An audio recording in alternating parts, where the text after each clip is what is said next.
Fridays, he comes in with his passel of stuff and his computer and his writings and all these things. It's the music and the movies, and he comes and he goes on a rainbow. How about it for the amazing culture blaster, Michael Snyder? Salutations all. You know, Mark, I am kind of a glass half full guy. Oh, is that right? I didn't know that. So I have to say thanks to Donald Trump for bringing that wine-guzzling Janine Pirro into his administration. He has done more to rid Fox News of its legion of delusional dispensers of disinformation than 100 lawsuits. You want to get her off she was bothering you on the 5. It'll be good to have her off of Fox. Get her out of there. Get all of them out of there. First it was Hegseth. No, who knows? It's an endless pipeline to Trumpy's administration. By the way, speaking of current events, congratulations to Chicago-born Pope Leo XIV. Oh, yeah. In the wake of his ascension, the Vatican just announced that a Bulls jersey with the number 14 will now be an official part of the pontiff's vestments. I love that. Wouldn't that be great? You got to do some things to bring some new people into the church. Am I right? The primary team color is papal red. Haven't you seen these jerseys? Anyway, oh my God. He's a sports fan. You guys would have a lot in common if you ever run into the Pope. You can talk to him. Yeah, I want him to pray for Steph Curry. It is a sad state right now, isn't it? They pulled out that first game, the Warriors over the T-Wolves. One more quick note. With Curry just playing one half. Yeah, exactly. One quarter, actually. Oddly enough, in a strange confluence, the Giants are playing the Minnesota Twins in Minnesota starting tonight. Mm-hmm. As the Warriors face the Minnesota Timberwolves back at Chase Center. That is confluence, and confluence is a ding word. Speaking of confluences, we got to get cracking, baby. Got to get cracking. Let's go. Okay, Josh Hartnett, who was pretty much a mid-level, aging, pretty boy actor until he showed up. He was the it boy for like a month. Yeah, and then he disappeared, and then he shows up in this period miniseries, Penny Dreadful, a few years ago, and kicked serious butt. Huh? And I'm like, oh my God, this guy has aged into this sort of swagger, and I was pretty impressed. And now he's making a play for big league action hero status in the wild and wacky Fight or Flight. I sometimes get them inverted. Fight or Flight. This is good. Hartnett plays a slovenly ex-government agent named Lucas Reyes, and he's stuck in Bangkok with a no-fly situation after he goes off the reservation and is booted out of the service. But there is this wildly successful, internationally impactful, and heretofore unidentified spy, thief, troublemaker called the Ghost, who is taking a flight from Thailand to San Francisco.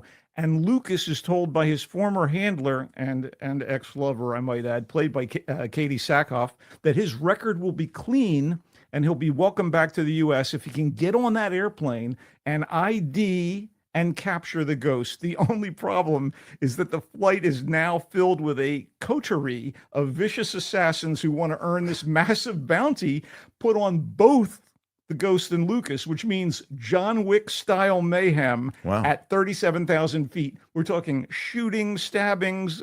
Maybe there was an electrocution. I don't want to spoil anything. Much to the delight of my friend Hugh, who saw the trailer and went, "We've got to see this." There's someone wielding a chainsaw. Hugh is an expert on chainsaws. Jeez. Anyway, I wish Snakes on a Plane with Sam Jackson had been this ridiculously entertaining. It just, you loved it then. You loved it. You love all the action and all the violence on the plane. You love all the shooting, the chainsaw. You love it all, don't you, Michael? It's junk food, Mark. It's not a great movie. Make no mistake, it's a B movie. Okay. But like the cartoonish violence of Novocaine from a few weeks back, it says all too much about how desensitized we all are to this sort of no clue. I mean, I can't even get a tuna sandwich through TSA. You could fly a spaceship through the plot holes. You could fly a Boeing 747 through the plot. It doesn't matter. Somehow they got on there with all those weapons. Right. Hartnett is definitely the right man for the lead role, and he brings kind of this knowing Brad Pitt elan to the frenzy. Oh, elan is a dang word. Full disclosure, I smirked over and over again as I watched this, and I grudgingly admit to enjoying the ride. Fight or Flight is in theaters. Another movie written on an acid trip, asked C.C. Ryder. C.C. Ryder is probably C.C. Wright. Yeah, there you go. Okay, so let's move on to something a little more erudite. You want to hit the ding? Hit the ding? Actually, you had a ding word that I let go by at the very beginning of that last review. What was it? I don't want to slow us up. Okay, Anyway, keep going. so I'm not dinging erudite. okay, the comedy of discomfort gets another good and fitfully funny go round in the dark and dorky descent into mismatched male bonding entitled Friendship. So this hapless husband and father named Craig, he's also a clueless staffer at an ad agency. He tries to befriend his new neighbor, who is a comparatively cool local TV weatherman. Yeah. And, things do not go well. Oh. And so it's kind of a little like Fatal Attraction at one point, Oh, wow. because the obsession becomes so profound. Horror movies often It's dark like that? there are dark moments, but it's funny, and So it's cable guy-ish also? in a way, that's a good touchstone in terms of the tone of the film. So horror movies often inspire audiences to shout, "Don't go in the basement," or like, "Don't go in the attic," at the morons on screen, right? So while watching this skewering of one man's desperate search for suburban companionship, you might start muttering, "Don't climb into that guy's backyard." Anyway, this is, as our friend Heather would say, quite uncomfy to watch for many. You'll cringe as much as you laugh, but it is a clever, funny takedown of masculine insecurity and fragility. And it comes courtesy of director and co-screenwriter Andrew D. Young, whose previous credits are in TV comedy. And it doesn't hurt, and I kind of buried the lead, it doesn't hurt that the main schlemiel, Craig, is played by former SNL cast member Tim Robinson, and the object of his obsessive man crush is played by Paul Rudd, Craig's wife. By the way, you learn at the very, very top of this movie how clueless he is, as the wife is with him. She's played by Kate Mara, and they're at a therapy group because of her cancer diagnosis and recovery. And what he says during the conversation that opens the movie, this begins the cringe, and you're like, oh man, we're in for a ride. Anyway, Friendship I thought was very, very good. But again, it's going to make a lot of people uneasy. What it does well. It is in select theaters. And by the way, Fight or Flight is in theaters wide across this great nation of ours. All right, good. So, yeah, I thought Friendship was smart and good. Oh, really? Okay, cool. And darkish. Now, they can't all be winners. Shadow Force is a case of talent wasted, misused, or abused. This movie, Shadow Force, is an action film, and it's directed by Joe Carnahan, who I believe is a Northern California native. Correct me if I'm wrong. And he wrote and directed the absolutely top-notch Narc, Cop Shop, and The Gray. Fantastic films. Cop Shop with Gerard, what's his name? He's just one of the action heroes, Gerard Butler. Okay. And The Gray with Liam Neeson. Yeah, these are good films. I think the Narc had Jason Patrick. This has to be a winner, Shadow Force, but you're saying it sounds to me like you're hinting it's not going to be. Well, he wrote or directed a couple of lesser efforts with other people. I'll refrain from naming them out of respect. All right. Kerry Washington is in this, I see. Yes, he messed up on this one, and he directed and purportedly co-wrote. It's not just Kerry Washington. Kerry Washington is the female lead. She and her husband in the movie are on the run with their small child. The husband is played by Omar Sy, the wonderful French actor who gets his first lead role in an American film. He's the guy who starred in Lupin on Netflix. Oh, sure, of course. He is charismatic and he's funny. Terrific. He's wonderful. So you got the lovely and talented Kerry Washington. Can't miss. Wait, there's more. Mark Strong plays the villain, a CIA head who's had this black ops unit called Shadow Force, who sends Shadow Force after this couple that just wanted to leave service and lead their lives. Sure. But they are in constant fear of their lives because the rest of Shadow Force is after them. I just wish this had been good. It's truly a throwaway for all involved. I mean, it's really not good. Cherish that paycheck, guys, and appreciate your first male lead in an American action movie, Omar. You deserve better. I mean, it just travels hither, thither, and yon across the world, but it just Michael never makes says sense. Miss it. Yes. All right, moving Shadow on. Force is in theaters. Yeah. In writer-director Jason Buxton's a taut, tidy, and anxiety-making drama, Sharp Corners, the wonderful actor Ben Foster, he was great in Leave No Trace and The Messenger and many more potent film dramas. He had a notable recurring role on 6 Feet Under. And Colby Smulders, Robin of TV's How I Met Your Mother, a sitcom, and Shield Agent Maria Hill in the Marvel movies and TV shows, they play a husband and wife moving into their dream home with their young son. Only the house is situated on a tight bend in the road that invites car crashes, deadly ones. So suddenly the dream home becomes a nightmare that could endanger their child and puts a strain on what turns out to be an already shaky marriage. I mean, yeah, very much like Friendship. Sharp Corners examines the relationship of material ownership. A man's home is his castle, that sort of thing. And the idea of how important it is to have a content spouse and protect your offspring to engender self-worth. Sure. This is very powerful, small scale. Again, it's called Sharp Corners. It's in select theaters and streaming on demand this weekend. Terrific performances, a smart script, and yeah, there is a bit of dread. Sharp Corner, he likes it. Yeah, dark and provocative. And effective. Yeah. So our pal Tim Sika last week jumped the gun and reviewed a movie called Henry Johnson, which is a drama that has been written and directed by David Mamet, the Pulitzer Prize-winning playwright. And he may have become bizarrely conservative in his later years, but he remains a hell of a writer, especially when it comes to dialogue, both pithy and elliptical.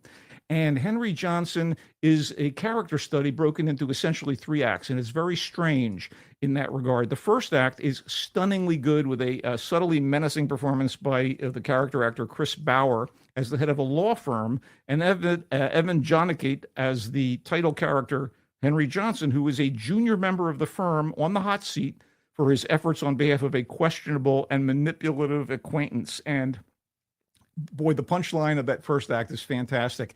You cut to the second act, and Henry is in jail, and it goes from there, and you find out why he's in jail and the circumstances of his incarceration. And there he is with the very person who he was standing up for, who got him into trouble. And this con is played by Shia LaBeouf in the second film in a couple of weeks, where the guy does incredible work. The acting in this thing is first rate. But the second and third acts, which are set essentially in jail, and see the provenance of Henry Johnson in the wake of whatever happens at the law firm that sets up the entire story, not quite so plausible. And it kind of just seems to be circling the drain in my book. But it's still a smart, well-acted piece of work. I just didn't think it was great. I know Tim was very excited about it, but I just thought, they're looking into power dynamics and who's in charge and what can you get away with. And the idea of people trying to get away with whatever they can in this current climate is so reflective of the Trump administration that there is a certain topicality to Henry Johnson. And I don't know if Mamet meant for that to be the case, because like I said, he took a hard turn to the right wing, or no. What is where can we see it? It is available right now in select theaters and streaming, just like Sharp Corners. You get both. If you're in a city that has it at a theater, great, but if not, you can access it otherwise. Okay. Every week brings another horror movie, every week. And so we have one called Clown in a Cornfield. Yeah, it's the evil clown. This is a staple of horror movies and your childhood nightmares for many, many years, I know. And now the evil clown gets a new kind of meta horror movie that toys with cliches of the genre, but does deliver some solid slasher scares. And it comes from the director and co-screenwriter Eli Craig, who is the main man behind the genuinely funny and creepy backwoods set horror comedy from a few years back, Tucker and Dale versus Evil. I got a big kick out of it, the same way I enjoy Fight or Flight. These are not great films, but they have a lot of entertainment value, and they come from smart people. So Clown in the Cornfield is an adaptation of the novel of the same name, and it's about a small but fading Midwestern town called Kettle Springs, and a doctor and his teenage daughter, move there because he needs work, and they have left Philadelphia because mom died, and so he's trying to get a new start. And she becomes enmeshed with the teen clique, all of whom are crazy about posting YouTube videos and actually building a mythology about a local killer clown named Friendo. And Friendo is initially the mascot of this once flourishing corn syrup company in Kettle Springs. But it turns out that Friendo might actually be a real monster out there killing teenagers, as often happens in these horror movies. Yeah. Teens are always the target. Anyway, you know what? A few significant plot threads are not only left dangling, but seemingly ignored by the characters that they would obviously impact. There are not a bunch of famous actors and such in this thing, but Craig does a pretty good job with it. And we do get a couple of familiar faces, among them Kevin Durand as a local town bigwig, and Will Sasso, formerly of Mad TV, playing the local head sheriff. But, for what it is, it's good. It's just not for you. It's All not right. for you. Clown in the Cornfield, not bad. It's in theaters? It is in theaters, and it's opening wide. I want to do something that you expect from me, and I got to do it. Let's go foreign briefly. Focusing on towns and cities away from the usual Beijing, Shanghai, and Hong Kong locations caught by the tides is a window into modern Chinese life and culture and how it's changed over the past 2 decades, both technologically and socially, as seen through the relationship between two people. So the movie is kind of a collage or a pastiche of old school home video from early this century, scenes and outtakes from a few movies, all of which are the work of Zhang Jia. And there's also new footage shot post-pandemic, all focusing on the fractured love story of his 2 lead characters, who are played throughout all of the movie in all the various eras by Tao Zhao and Zubin Li. They are wonderful. Tao Zhao she's a fantastic actress. And this is in select theaters, including the Roxy in San Francisco's Mission District. And I don't know that it's going to be to everyone's taste. It is in Chinese, and, you do get subtitles. But to see this panorama of Chinese life that we're not all that accustomed to seeing, you usually see, like, from China, action period dramas, and you see love stories that are very melodramatic, but you seldom see something. Well, you do see, kung fu action stuff in general. Sure. Police chases and whatever. But this is a view of normal life. And this is a character study, but against as you say, kind of the expanse of what Chinese culture is. Right. And you go to, like, the North, where you seldom see stuff on release from China. You don't see that much action there. They generally stick to, like, Beijing and Shanghai in these movies, in Hong Kong. Sure. But I thought it was very, very powerful. And where can I see it? Again, it is in select theaters, and I know that it's opening at the Roxy in San Francisco, and I believe it's also at probably one of the repertory theaters in Los Angeles right now, and I'm sure New York as well. It already had its run. I just want to close out quickly with a movie that went directly to Amazon Prime. It's called Another Simple Favor, and it's a direct-to-streaming sequel to the 2018 movie mix of mystery and comedy, A Simple Favor, but lesser success. In the original, the Kendra character, Stephanie, is a widowed single mom, and she's a vlogger, like a mommy vlogger. And her best friend, played by lively Emily, disappears. And this sends our kind of quasi-heroine Stephanie on a quest to find out what happened to her, and she uncovers a murder. And I just don't want to say much more about it. If you haven't seen the original, you probably shouldn't watch the sequel. In the sequel, Stephanie has written a true crime book about her experiences in the past in the original movie, and she's assisted the cops with various cases and is continuing to be a mommy vlogger and raise her son. And Emily has been in jail, but somehow she's sprung to marry a handsome, wealthy Italian man of shady resources on the scenic Isle of Capri, and it's quite an exotic place for murder. Amusing and very preposterous in so many plot points is it presupposes a knowledge of the first film to offer a connection to the characters, but to its credit, it brings back the same director, Paul Feig, Kendrick and Lively, and supporting players that include Henry Golding as Emily's estranged ex-husband, and Andrew Rannells as Stephanie's gay bestie and fellow parent, and adds Allison Janney and Elizabeth Perkins. Wow, got a lot of good people involved in this thing. This is like Shadow Force. I wish the script was more better, worthy of them. If you have an Amazon Prime subscription, it could serve as a bit of mindless brain candy on a weekend night at home, but there are better things to watch. like 2018's A Simple Favor. Just watch the first one. Or two really funny fight comedies. This is the guy who directed Bridesmaids and Spy, the latter being a Melissa McCarthy film. Excellent stuff. Anyway, Another Simple Favor is on Amazon Prime Video. I'm excited about reviewing all of these wondrous offerings that Michael brought. Let's start with Another Simple Favor. You just heard it. Plot issues, need some knowledge of the first one. Yeah. Anna Kendrick, Blake Lively. There's a murder. Yep. There's a mystery. Yep. There's some comedy. Yeah. And it just feels as though there's just not enough there for you kids to necessarily run out and catch the sequel. But if you like the first one, maybe it's for you. Yeah. Caught by the Tides, the window on the culture of China through the relationship between the two leads. Not in the typical big Chinese cities that we're used to seeing, but in the countryside and in the far corners and far reaches of China. It's in select theaters, and it is with subtitles. It is in Chinese. Clown in a Cornfield is the horror offering that Michael has brought to us today, and it is a dark picture of the poster they use is kind of just like that dark clown picture.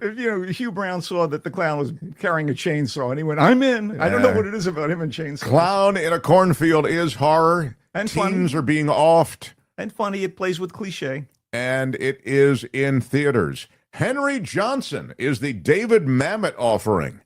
It's character structure broken into 3 acts. Michael really liked the first act. And sort of like the second act, sounded like maybe the third act had third act problems. It's kind of it's a common problem in American filmmaking, and the bottom dropped out in that third act. Anyway, there's still great performances and sparky dialogue. That is Shia LaBeouf, who apparently turns in a great performance. So Michael says it's okay, and maybe check it out. Henry Johnson is streaming, or it's in theaters. Sharp Corner is the Ben Foster Colby Smulders offering. It's in select theaters. It's also streaming. It's powerful. Michael liked it. It's intense.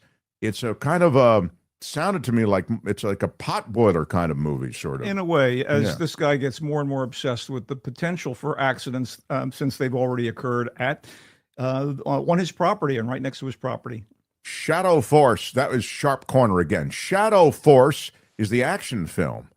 It's Joe Carnahan directed. He did Narc. He did Cop Shop. He did The Gray. He did this, and it's not like any of those. It's not as good. And it wastes Kerry Washington and Omar Sy, who's one of my favorite actors, in his first. And Mark Strong plays the villain. It is in theaters. Shadow Force. Michael, not a fan. Friendship is with Tim Robinson and Paul Rudd. It's smart. It's good. It's dark. Michael really likes it. It's in theaters. And he started with Fight or Flight, the Josh Hartnett number, where Hartnett is on a plane. I guess some stuff happens. There's a whole nasty crew of, were they mafioso or something? They're hired assassins, and they've been, there's a bounty out on this kind of secretive troublemaker called the Ghost, and also concurrently a bounty out on Josh Hartnett's character, Lucas. Because, I'll think concurrently. Baby girl. Yeah. Don't even play.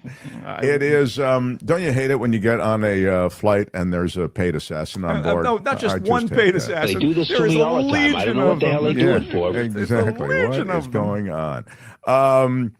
Anyway, Fight or Flight, he says, is, it's action, it's all that stuff, but it's...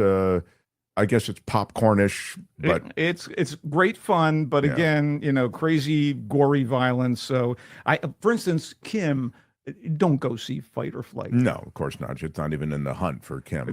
Director James Madigan juggles everything really well, but he's kind of cute. I don't know.